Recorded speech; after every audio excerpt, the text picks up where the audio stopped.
The king, he fell in fear, and with all of him he bowed as all of us we peer. And in his tears we heard him scream, "Oh God of gods, oh King of kings, incline your ear, O Lord, and hear the cry of my people whose end is near." The king knelt down, the king, he fell in fear, and with all of him he bowed as all of us we peer. And in his tears we heard him scream, "Oh God of gods, oh King of kings, incline your ear, O Lord, and hear the cry of my people whose end is near." And I, their king, can save them not, for I am only man if they forgot. But I remember this and also their God, so incline your ear, O Lord, and hear the enemy waves its victory. Oh, hear them laughing and them mocking me. Surrounded I am as he stands tall in tears. I am the collection of all your failures and fears. Your hope is vain, the rest all failed. Why even try to surrender his name? Oh God of gods, oh King of kings, oh can't you hear them as they scream? So incline your ear, oh Lord, and hear. Open your eyes, my God, and see.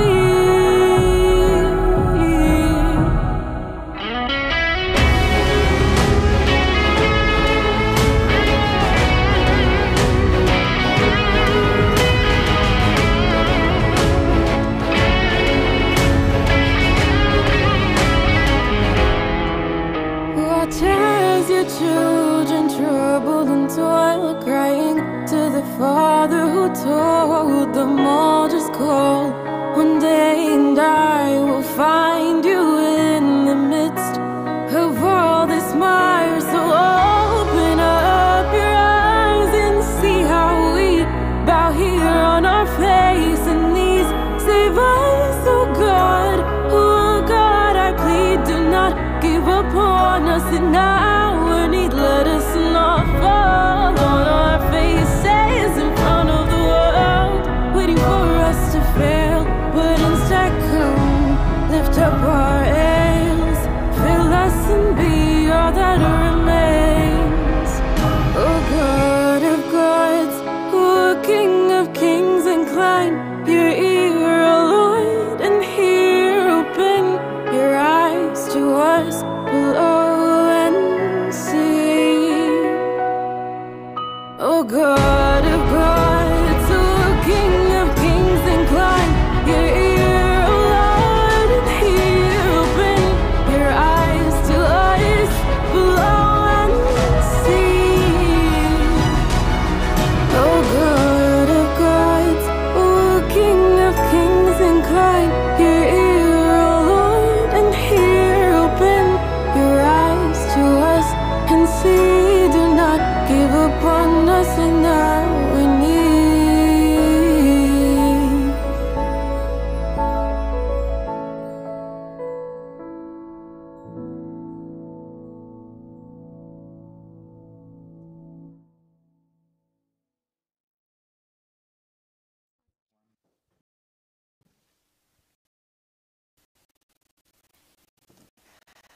مساء بيكم حلقه جديده من دلوقتي. كلنا فاكرين لما اول جروب جت هنا استراليا كانوا مجموعه صغيره جدا، كانوا متعودين ان هم يعيشوا بنفس الطريقه ونفس التقاليد وليهم نفس الثقافات. مرت والزمن زاد العدد وبقى فيه والجيل الثاني اللي عايشين هنا في استراليا مع بعض.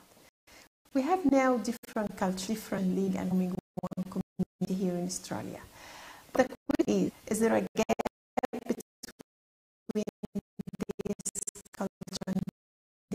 generation and it changed our day. So welcome first Abuna Mark Basili, أهلا بك Abuna, and Abuna Daniel Fanous, أهلا بك Abuna. Let's talk about this matter today, and we encourage you to join us as well on Slido and send us your question as well. Hello Abuna, welcome in our program. Thank you so much, Maggie. Hi, how are you going? Good, good, I'm fine, thanks. Actually, this topic is very important topic. We here living in Australia, different age, different generation, different culture. Some of us born in Egypt and grown up in Egypt and lived for most of our life in Egypt. And we've been taught and learned different ways. And we have surrounded with traditions and different way of learning. And this has affected us, affected our shape, our mind. And we came here in Australia and we have to face the community here. We have to live among the Australian people. And we find different nationalities, different way of thinking, different culture, different ideas. So we have to face all of this. So our question is, which one we need to follow, which one? No, it's not our ethics or our religions to follow. But before we start all of this, we have to identify ourselves. So Abuna Mark, how can we identify ourselves in Western community?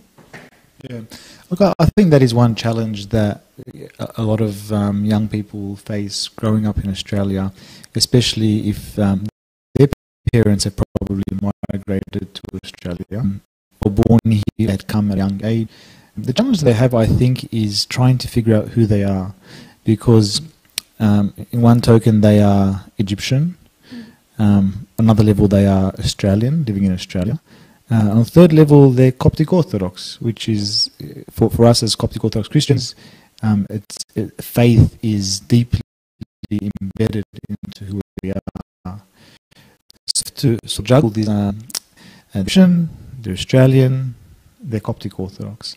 And I think that can cause a bit of confusion for young people growing up in Australia, trying to figure out who they really are. And if they're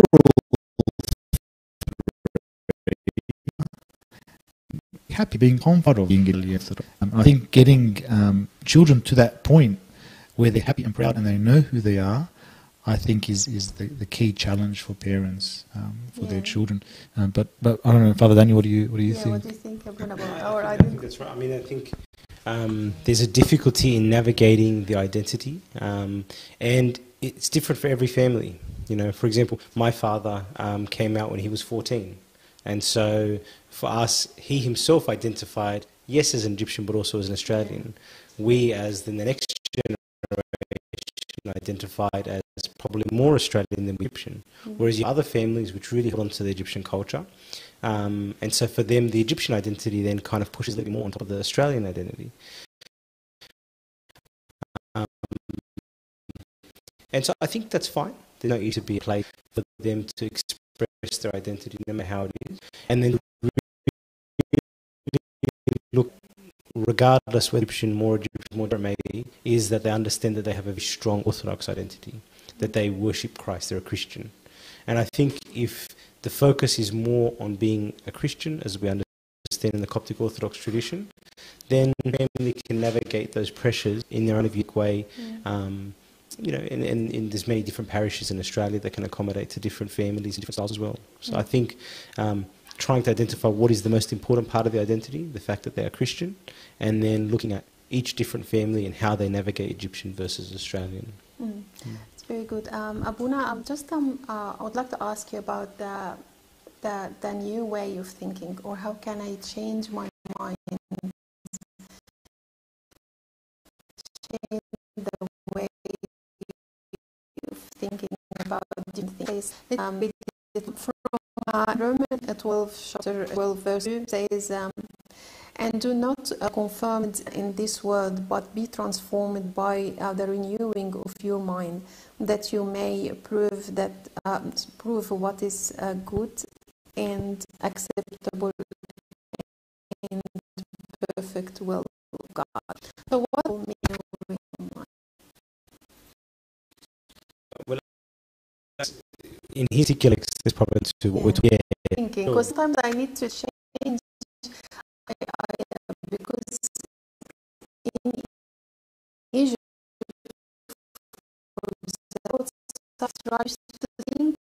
subject are different. I think Paul was writing into a community that was struggling between being a Jewish Christian versus a Gentilic Christian.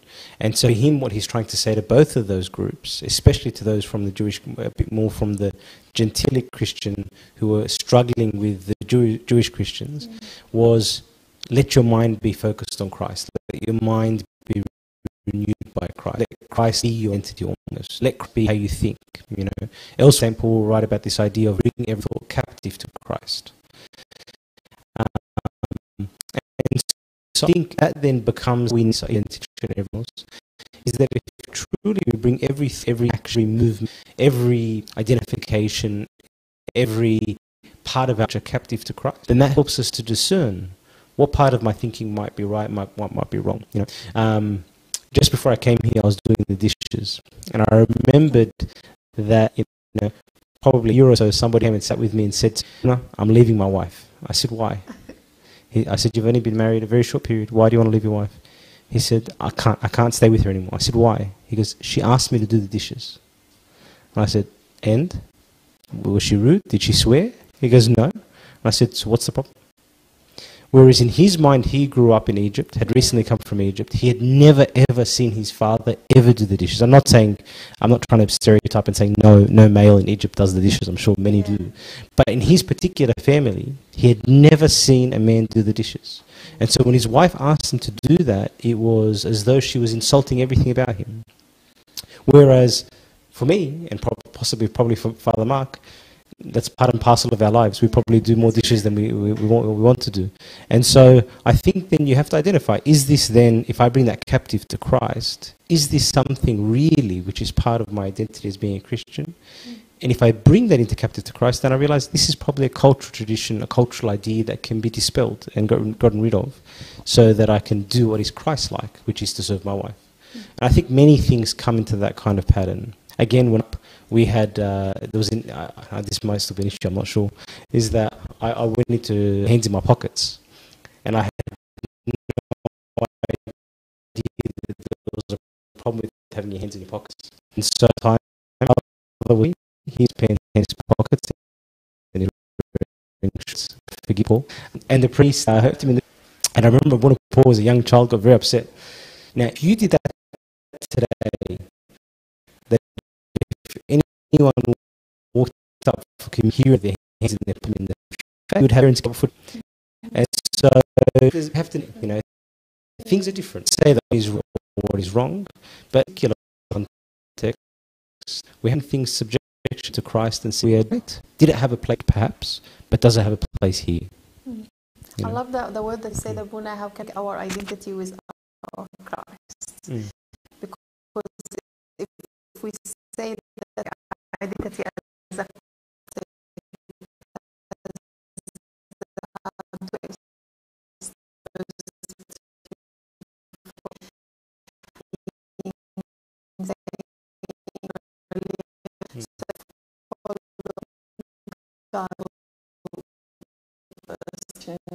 a speech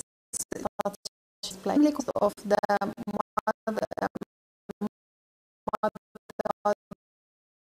mother's children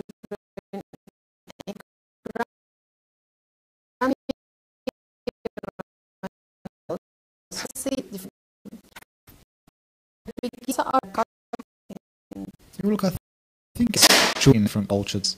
For instance, in how they see things and how they perceive things.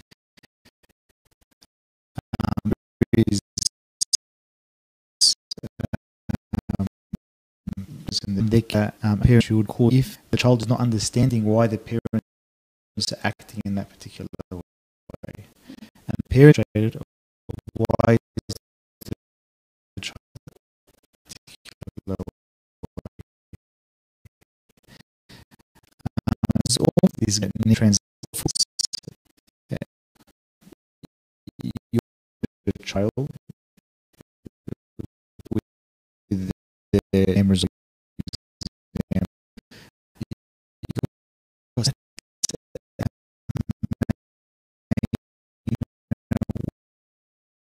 hard work, then 99.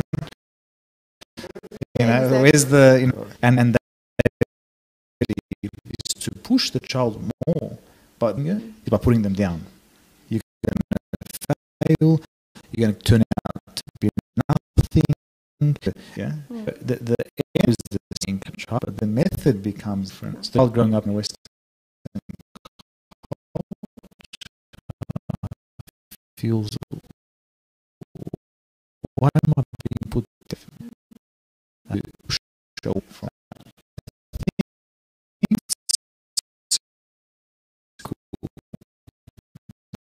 parents and be open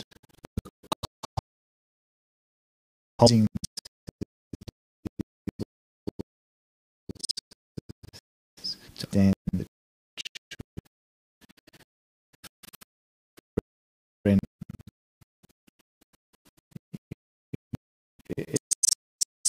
these sort of big difference. I want to ask is that Father Dan was saying that everything to come into the mind of Christ, everything is against challenges.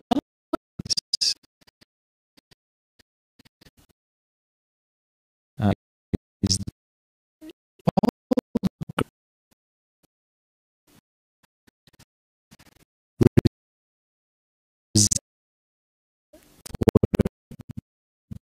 that should have after that parents and we then trying to get them then to think about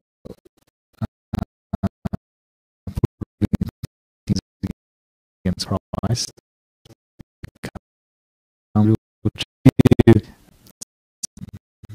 Parents is that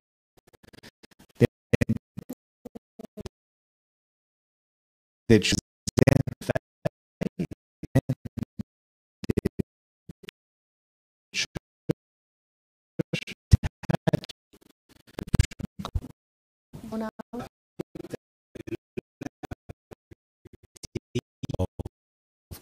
then communication is faith called that it's hard for us to separate them, and when we separate them, especially when it comes to emotion, then the children, exact father, can't separate in their own minds between faith.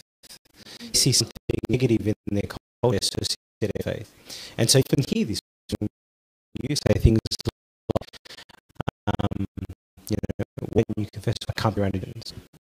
To be Egyptian is to be Christian, and so they can't see a priest because he's back thinking he's just like Egyptians. It can be that. I think there's an onus on there, and very careful about how you're saying and what you're saying. For example, there might be something in Egyptian culture where if it will in him, we're going to sit with the buna. But we have to be careful then, because sometimes we're bringing a buna in almost like a judge, as a scary figure to enforce what culture says is important. And that can be dangerous again for the child. And the same things, and we have to be a bit careful in this regard.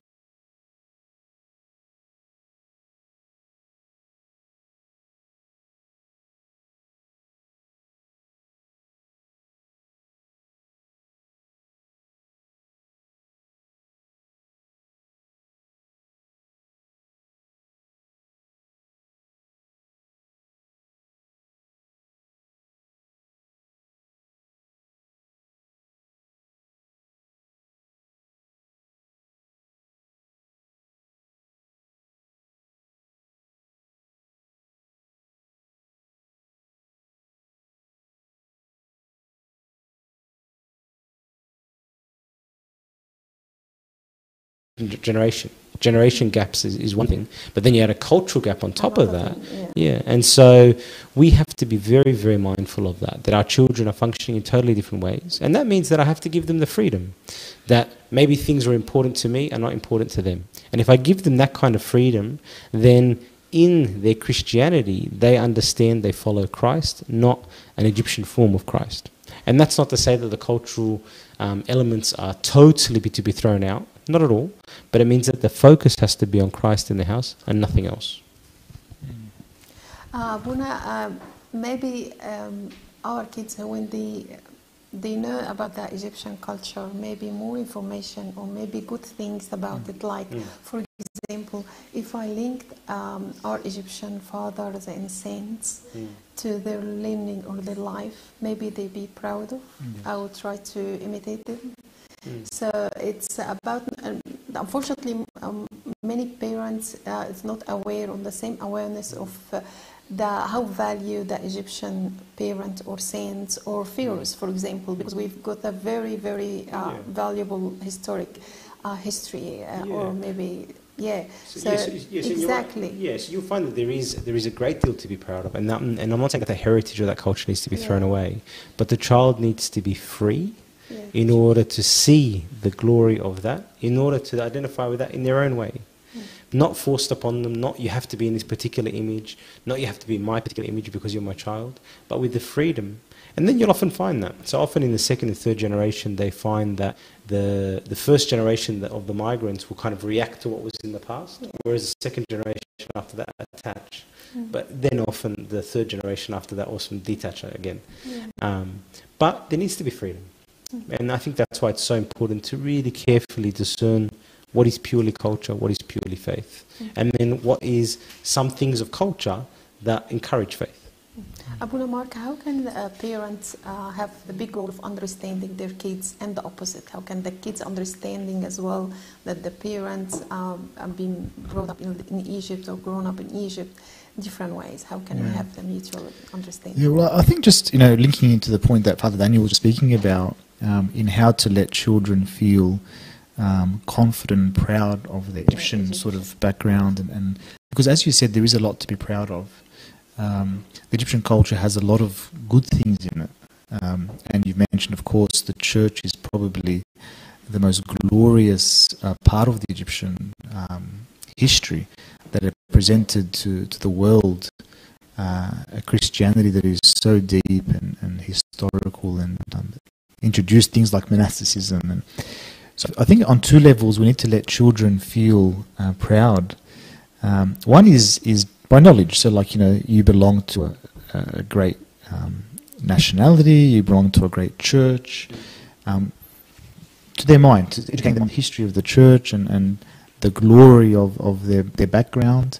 And as well as the cultural aspects that are positive. For example, Egyptians are such hospitable people. I love being around Egyptian people because they're so hospitable. I love visiting Egyptian homes because I get so much food. I love the warmth, the focus on the family. There is so much goodness in the Egyptian culture that needs to be highlighted for our children.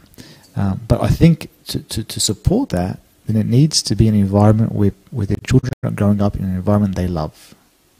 Because if they're having a negative experience in the home with their parents or with their family, they will then, as Abuna said, detach. They don't want to be identified as that. They don't want to belong to it. They're not Egyptian. They don't want to be part of an Egyptian church.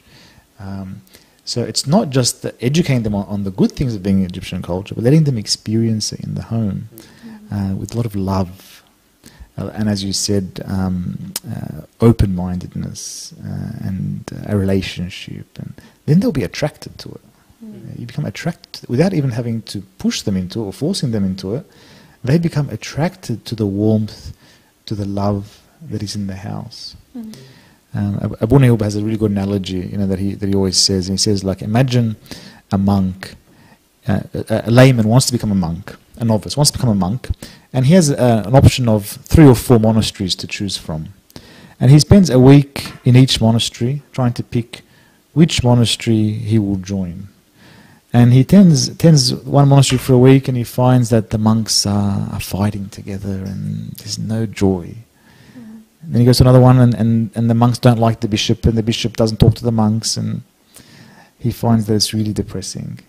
He goes to a third monastery, and he finds that there is so much love between the monks, and they all serve one another. And the bishop serves them, and they love their bishop, and they get together for prayer. And which one will he join? Yeah, it's an obvious choice. You join the one where there is warmth and there is love, and because that's an attractive force.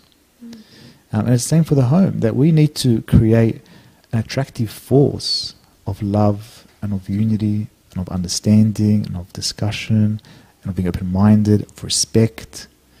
And then you have a situation where the children will love the home, will love the culture, will love the church, and will love their Christ through all that. Yeah. So I was going to say, it's very interesting is that, so myself and Father Mark, we grew up together. So we lived very close together from a very young age, and we're very good friends.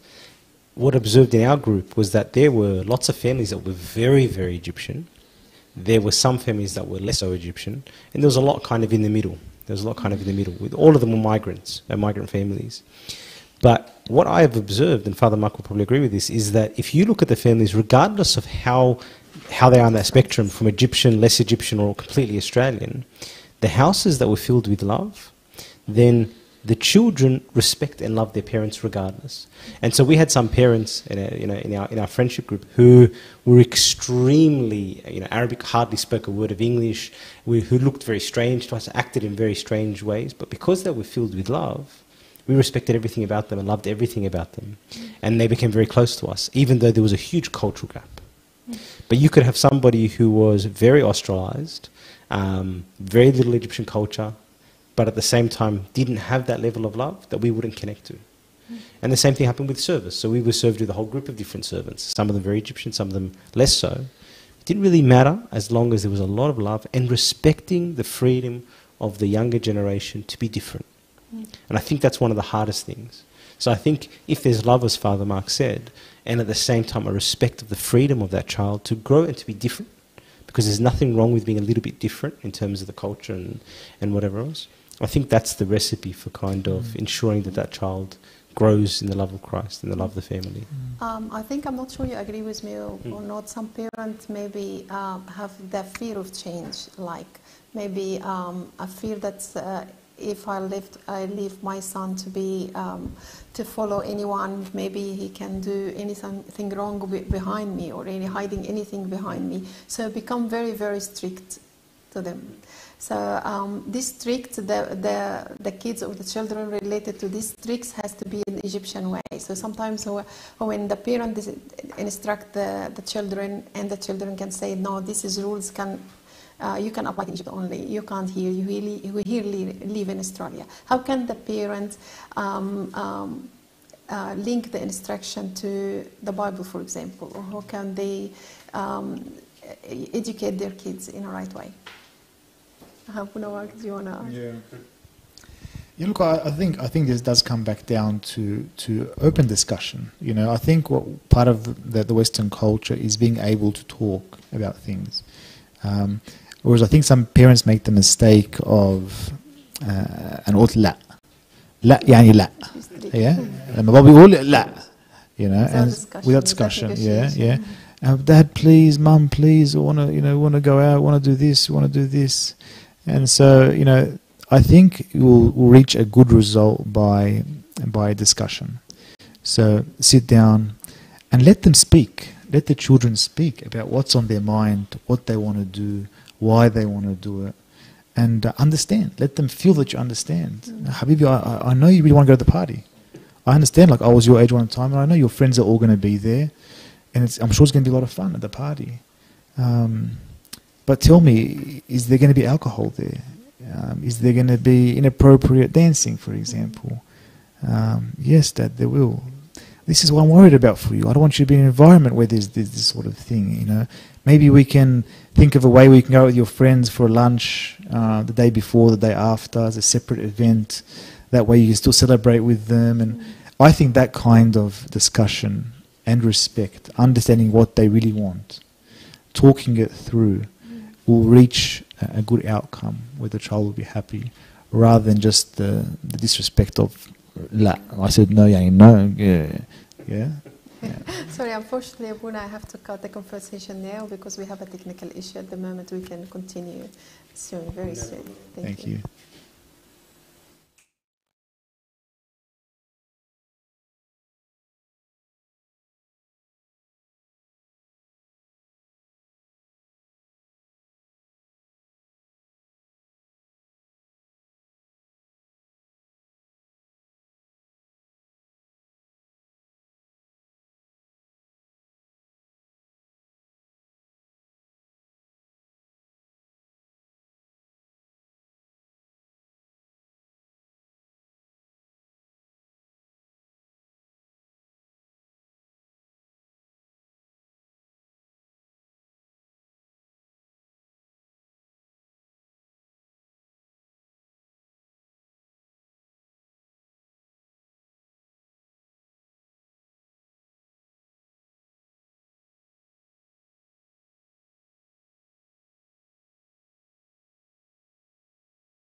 We do apologize one more time, and we'll continue our conversation or speaking about the culture barrier and bridging the culture gaps between generations. And we encourage you to send your question on the slide as well.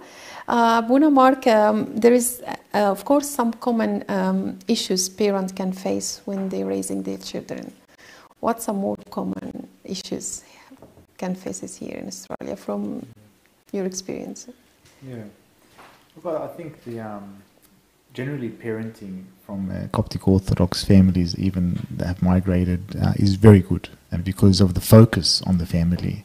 Family for Egyptians is everything. It's their life. The children are their life, and so generally speaking, it's very good parenting, and there is tremendous focus on getting it right, on giving the children the best, academically, spiritually, socially. I think the only problem sometimes happens in the execution of that, not the focus. The execution sometimes is where it can go wrong, by sometimes being overzealous in what they're trying to achieve for the children, and over push in a certain direction that can pressure the child in a certain way, and over attempt to make, as Father Daniel was saying, to conform to a certain way. So I think if parents just take a step back, and just think strategically through what they're trying to achieve for their children, with a lot of respect, a lot of discussion, a lot of love, they will reach a perfect outcome. Father Daniel, his brother's Father Paul, they're both priests, and their dad is also a priest too, Father Michael. So it's a very priestly family. But once I asked the Buna Michael, Buna Daniel's dad, what did you do that was... what did you do in your house that created two priests, both of your kids to become priests? What was done? And he said two things. He said, first of all, we have to understand that we don't own our children. God owns them. We are just stewards. We are just enabling their growth. We don't own them. We're not making them conform to a certain thing in our own way. They are God's, and they're growing in God's image, and the parent is just enabling that growth. That's the first thing he said. The second thing he said is that actually his mum said this because they were both there. His mum said, "No, it's because every night we sat as a family together and read the Bible, and they were able to ask questions, and their dad answered their questions and discussed the Bible." So I think that brings it all together. When you realize that you don't own your children, but that they are God's, and you're just there trying to nurture that growth, and also coming together as a family with love around the Bible and talking. And that opens the door to talk about everything, talk about school, and how would you apply this scripture into your situation at school at the moment? And how would you show forgiveness in this situation? How would you show love? How would you apply the words of Christ here? And that opens dialogue and discussion and respect around Christ.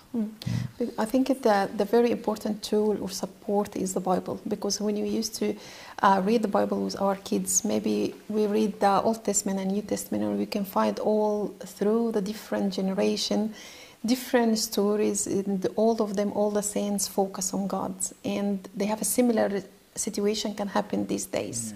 For example, if my kids or my daughter come to me and tell me a story, I can link it to another story in the Old Testament. I'll show her what this saint does and what he did for this in the same situation, so they can link it together. I think do you agree with me, Abuna? This is a practical way of raising or instructing our kids, and instead of saying this is our tradition as an Egyptian, for example. What do you think of this as a tradition? Instead of making reference to culture, make reference to the Bible, because maybe they convinced how they... I think that's very valuable, and I think part of it is living what we're reading, and so one of the things that is most painful is hypocrisy. Especially to the Western mind, but I'm sure to the Egyptian mind as well, is this idea of hypocrisy of saying one thing but doing another thing. And when you have situations, for example, where the boy's 16 and wants to date a particular girl, wants to go out and have a girlfriend or do whatever else, and then he comes back to his parents, and his parents say to him, "No, the church is against this." You know, how can you do this? And then he sees at home that his own parents are not living the scripture themselves. Or something happens and the child is rude to the father or rude to the mother. This isn't how a Christian acts or how we act in our church. But then he observes that his dad screams at his mother. Yeah. So things like this is where really it's hard then for the child to appreciate and to understand and to encounter God and to love God when he's hearing scripture and you're quoting scripture to him, you're quoting the church to him, but it's not being lived. And that's why it's so important, as Father Mark says, that you're creating that spirit in the house, which is authentic, which is real. And then even if the child reacts and says, I don't want to be part of this culture because it's not my culture, I grew up in Australia, they will still say, but I want to be part of this faith. Because I saw that even with the culture, what was in that house was authentic love. It was genuine. It was lived. And so I will then go and live it in my own way, in my own culture as well. I think there are two critical mistakes that can happen from families or from parents. The first critical mistake is what Father Daniel was saying, which is hypocrisy. That if they are being taught one thing from their parents, but they're seeing something different, they want to reject it. Mm-hmm. Recently, a youth said to me, he cannot dress up as a deacon. I said, why? Come, where's deacon? It's nice. He said, I can't dress up as a deacon because my dad dresses up as a deacon, and I do not see anything in him at home that is Christian. Mm. So I can't bring myself to be a deacon because that's what he does, and he doesn't act it out. So that creates this barrier and this resentment to push back and to reject what his father stands for because he's seeing hypocrisy. Exactly. The second critical mistake is speaking negatively against the church or against the culture. So, for example, parents will come and say, oh, never work with an Egyptian person. The Egyptian people are very hard people. Abuna did this, and Abuna hasn't come visit us in 5 years. And the church, look what they're doing now. Look what they're spending their money on now. And no. So if we speak negatively about the church or about our culture, well, then the children will grow up thinking, yeah, it is some sort of backward, negative thing. So we have to show genuine Christianity in our actions and in our words, that everything is beautiful. The church is beautiful. The priests are beautiful. Our culture is rich. And there's a lot to learn from it, not to be proud of it. So everything that's being said and communicated is really positive. And Abuna said from the child perspective. Can you, Daniel, say tell us more about some similar issues or some issues when the children dealing or engaging with their parents, something parents maybe don't know about it and know that their kids focus or watch or recognize as in the mistakes of the children when they're approaching their parents. A lot of children doesn't say it or doesn't say what's inside them, but they keep something inside them towards the parents, but they can't say it in this age. Yeah, I think one of the big mistakes is to imagine that just because my parents, my mum or my dad has a bit of an accent, that means that they therefore are not as smart as somebody else in Australia.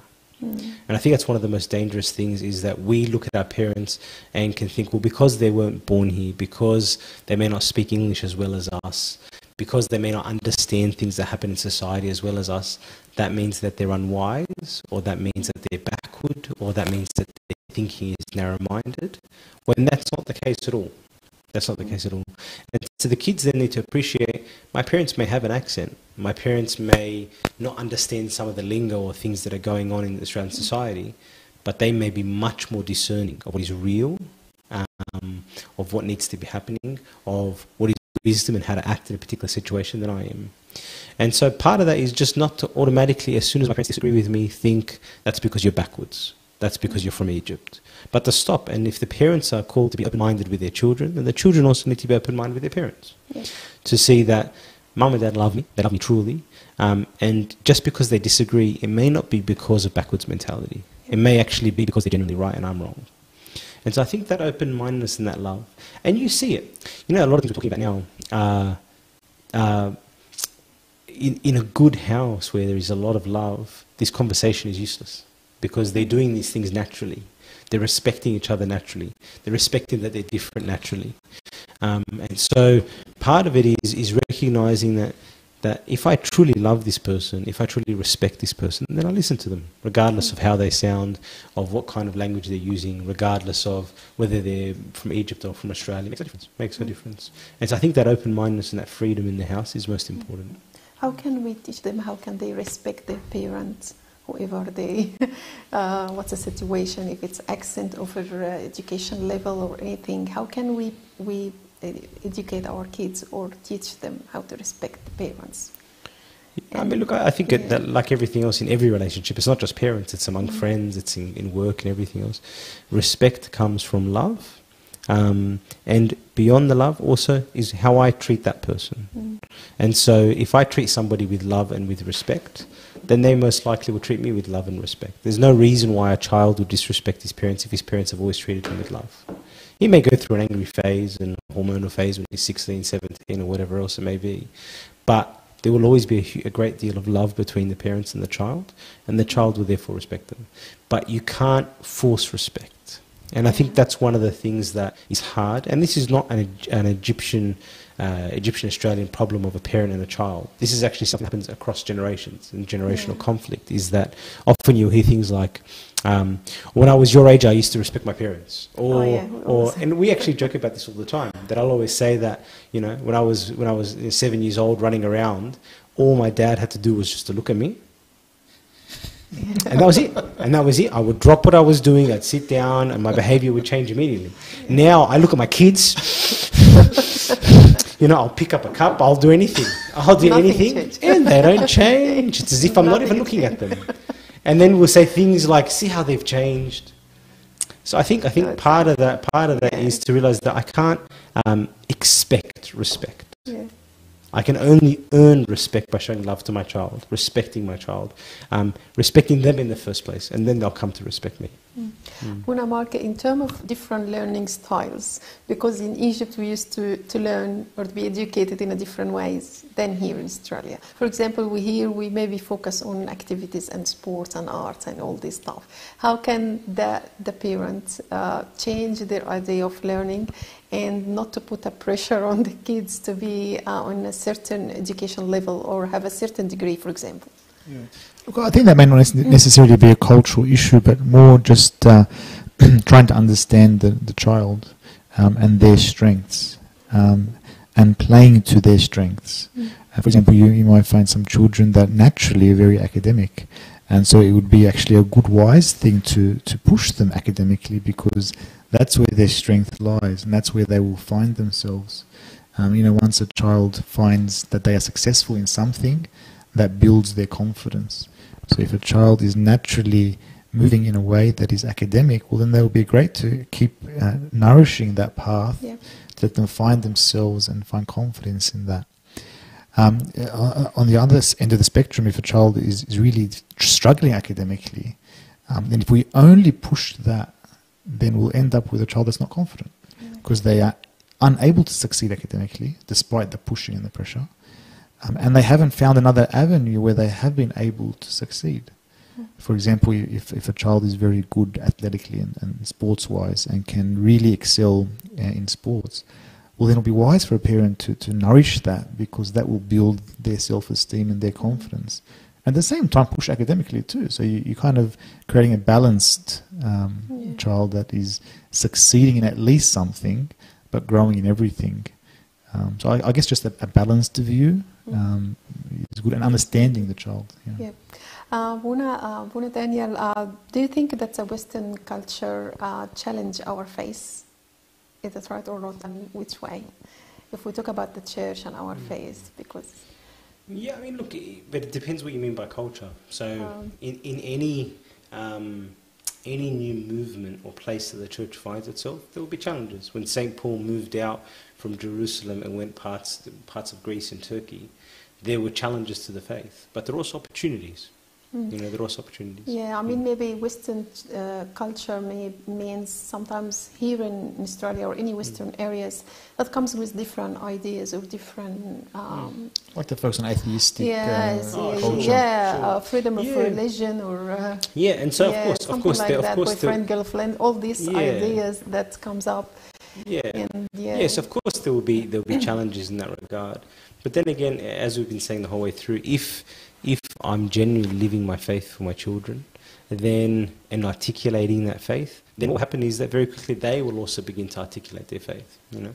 And so, for example, if you see that the Coptic Church, when it moved outside of Egypt to America, to Canada, to England, to Australia and elsewhere, almost very, very quickly we were blessed with beautiful priests and beautiful servants and men and women who were able to articulate their faith in that context, so that we felt that, yes, there were some challenges. Atheism, for example, maybe that wasn't talked about a lot in Egypt in the 1950s and 60s. But very quickly, the church developed a response, or helped us find resources to have a response.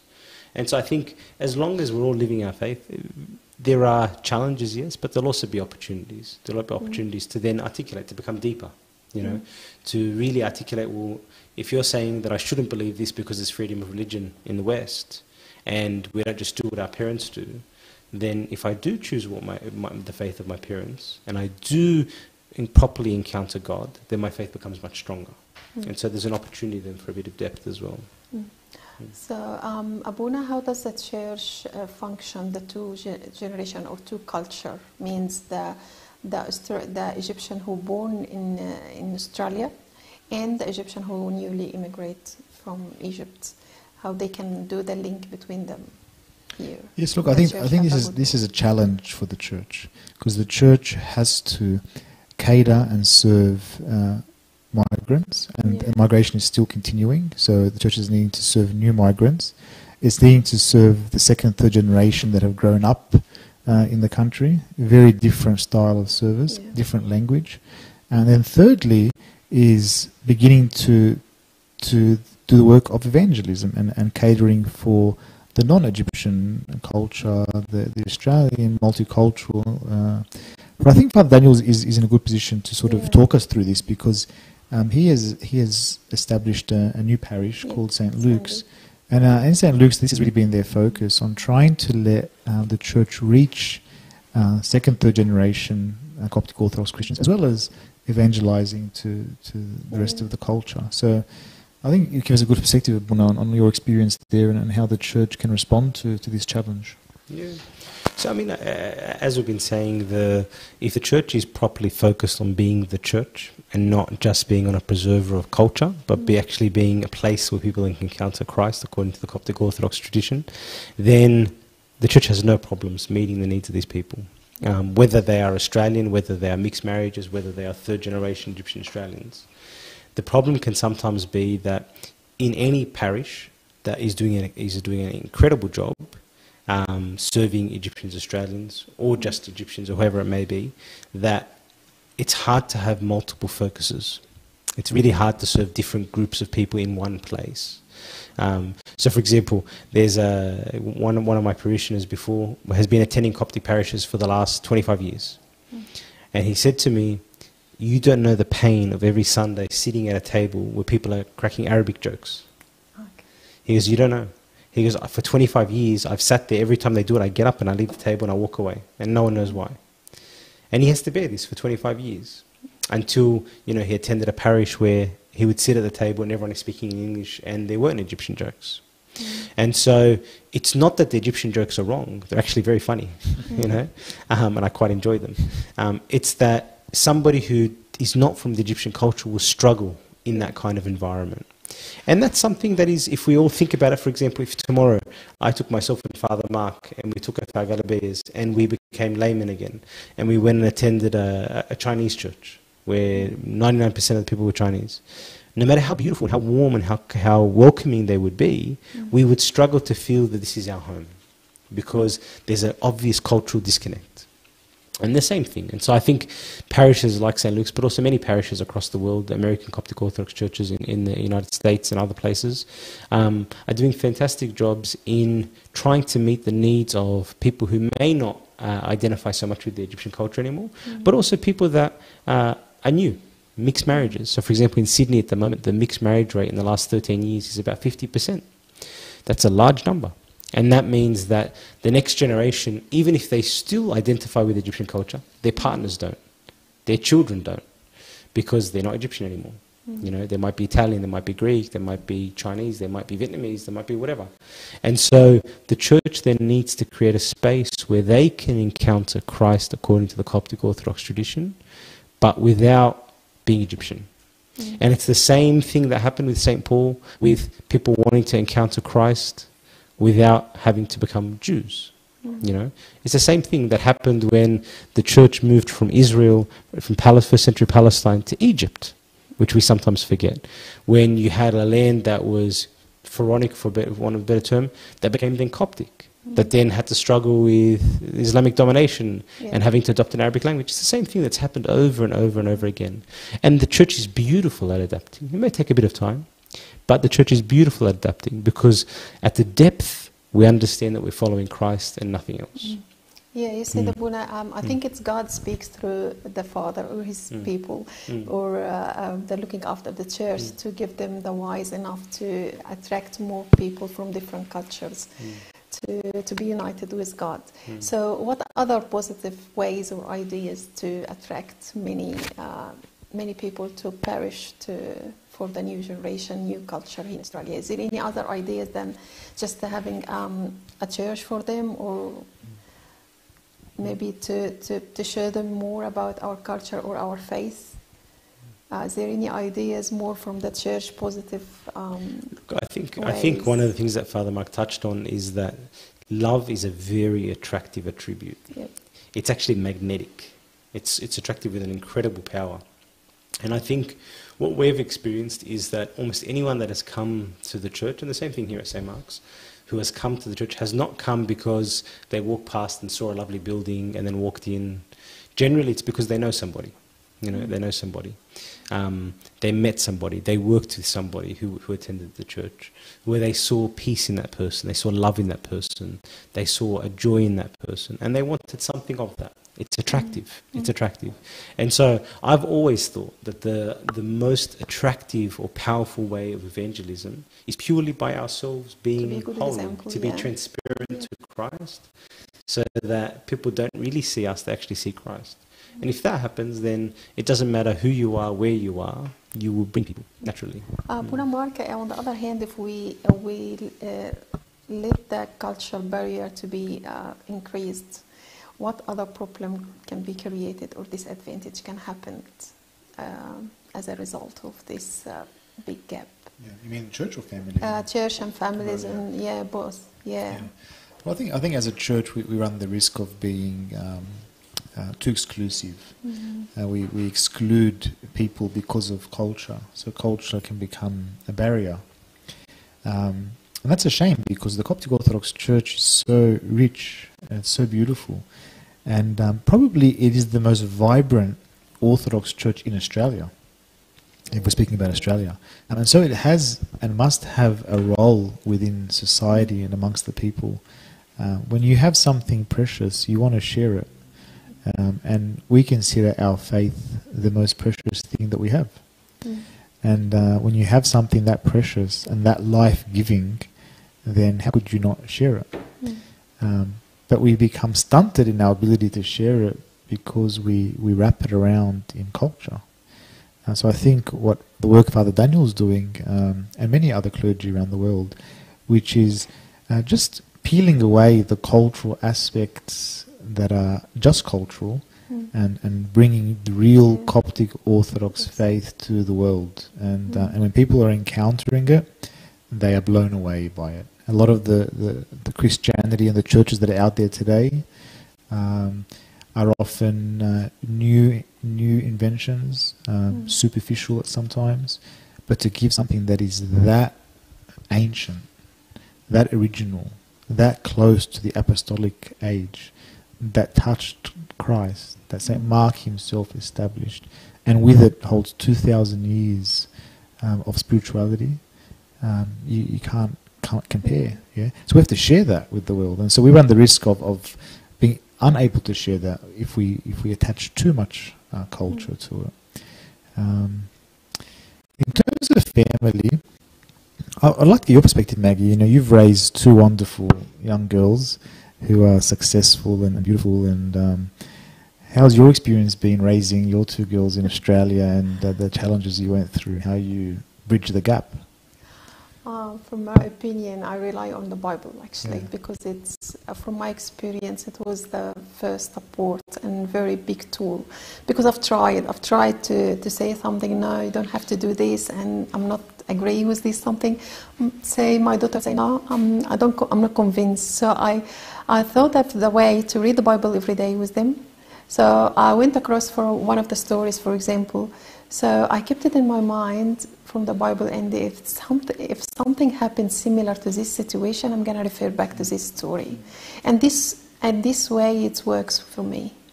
And when I say the Bible or this saints does this, the girls or the kids can say anything. Because they can't say this is, your Egyptian way or Australian way or any other nationality's way. We follow white identity, the Bible instruction, the Bible rules.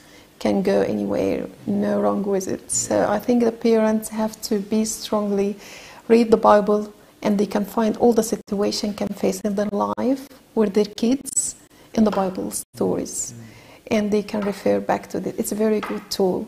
For example, for me, it's a very good experience with the Bible.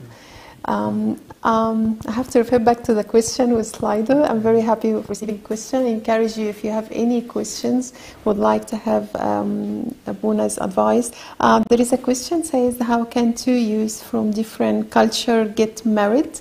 Is that will be successful one? Abuna or Daniel, I wanna successful from different ways. I can see the church ways, or social or face. I had this situation probably about maybe 4 years ago. I had a man call me and say that his daughter was seeing a young gentleman who was not from Egyptian culture and very concerned. And he said to me, I spoke to 4 priests and each one of them told me that marriage will be a disaster. Yep. So then I said to him, well then, I may not have anything to add. And he said, what's your opinion?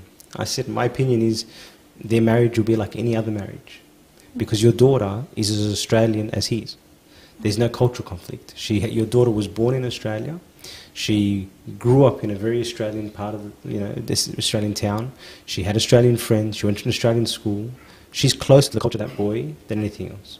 So I said to him, what you need to be judging is he going to be a good son-in-law? Is he going to be a good husband to her? Not what culture and what race he comes from. Does he share a similar vision? Is he a Christian? Yeah. Does he share similar values? If they do, then their marriage will be like any other marriage, with one difference. Our parishes are very good at supporting marriages, but imagine then there was a marriage that was not really comfortable to attend our parishes. Where do they get their support from? In marital conflict, when a woman is struggling with her husband, where does she go? She speaks to her confessor. When a husband is struggling with his wife, where does she go? She goes to the confessor. They hear sermons about forgiveness and sermons about love. But if you're divorced from that church life, how do you overcome those marital difficulties? And so I guess that's then another reason why it's so important that there are parishes where these people can strongly and completely attend the sacramental life of the church in order to be protected by the church in some regard in terms of their marriage. So I think the problem is not that they're from a different culture. The problem is, are we supporting them as clergy, as a parish, in order for this marriage to be given the same chance that every other marriage is? But most important is to understand, do they share a similar vision? Even if they may come from different races, it means nothing. And that's been my perspective. I've got someone I would like to comment about you, answer Abuna. To Abuna, Daniel, what if she didn't grow up in Australia? So as in someone came from Egypt recently. Yeah, well then in that case there would be a cultural conflict as well. Okay. And that would be something that, it's not to say that that's a red flag and that's the end of the relationship, but it's another factor to consider, to sit with your confessor, to sit with your parents, to think about, Parents, thank you. Abuna Mark, maybe if we want to talk about the new immigrant people, most of them practical life, they come and establish their life here and have many different challenges. Having language barrier and maybe position or job to do, maybe has a different job in Egypt and has to sacrifice and just accept any general jobs here. And it's gonna be a very hard time in the beginning. At the same time, they having kids as well, or children they have to raise in, for example, teenager, for example. And they has to face all these challenges together. What do you advise them? Yeah, I would say to parents that have just come and are facing all of these challenges is first and foremost to stay positive and to focus on the positive aspects. They've come to a new country, to a beautiful country, a country that will look after their family financially, with health, and provide opportunities for their children in the future. So we have to focus on the positives that we are in, that God has given to us. Not focus on the negatives. Oh, my family that I left in Egypt. Oh, the food. الأكل هنا مش زي أكل مصر. And my social network's not the same. Everyone sleeps in Australia early. I used to stay up in Egypt. And so we naked على نفسنا for no reason. We're focusing on the negative aspects. We need to focus on the positive things that God, the opportunities that God has given us. So if I'm here, new, I'm working hard. Thank you, Lord. I thank you, God, that you brought me to a beautiful country. I thank you for giving me this opportunity. I thank you that you've brought my family together and we're living in peace and quiet together and we can focus on that. I thank you for the opportunity that my kids are going to have growing up in this country, in education, the work opportunities, and you brought us here for a reason, that we witness to your name here for a reason. So I think if we stay positive, then we'll have the resilience to work through these kinds of challenges. And even if we're busy working full-time and with balancing the kids, we just need to make the time count. So when I get home from work, I don't walk in angry and stressed, and I walk in with a smile and look after my kids. And even half an hour with the kids that is precious, full of love, full of patience, is worth a whole day. Yeah, so we make things count. I saw that in my own family, that both my parents migrated to Australia. They both worked jobs that was not yet required, jobs, working fine, regularly, but they did it all being positive and happy and thankful and pouring love to the best. That's all they need. كانت بتنيش مننا just what religion follow and what traditions that we need to change or we have to stand for. This is something that the church will probably move more of these questions up. I think the way to understand this is the tradition capital T. Tradition capital T are things that are faith, things like the doctrine of the Trinity, the mystery acts we worshiping, and tradition, the small T. This is our cultural traditions. Things like, as I said, putting your hands in your pocket when you're going up to have communion is wrong, apparently. The style of your hair, what language you speak, what kind of clothes you wear. These kind of things are cultural traditions. It's not to say that we should throw away, because often some of these traditions were trying to express faith in that particular culture. But that's how we generally discern. Is this something that comes from our faith? And generally that means things like language. Language is usually the clearest or indicator of something that is not part of the church's dogma. And when people get a bit confused by that, because sometimes we hold on to languages, the very simple thing is just to understand that, Christ didn't speak Coptic. Christ spoke Aramaic or something like that. The church then was Hebrew, went to Greek, and then went to Arabic in Egypt, went to Russia, went to wherever else in the world. And so the church has been doing this for 2,000 years. And I think what's important for us is to all of us, in our hearts, in our parishes, in our families, that we try as much as we can to hold on to Christ and how He's revealed to us and how we worship Him in the Coptic Orthodox faith. And then culture may have a place in my particular house, because it might be something useful in my particular house, or it may be less useful. And that's fine. That doesn't affect the faith. Thank you, Brenda, so much. Thank you, Mark. Thank you. we came to the end, and we may have a different culture, may have a different challenge. The truth will unite us. Thank you very much for joining us. And the next was the topic, where the different topic gets discussed. So we with the Christ ourselves.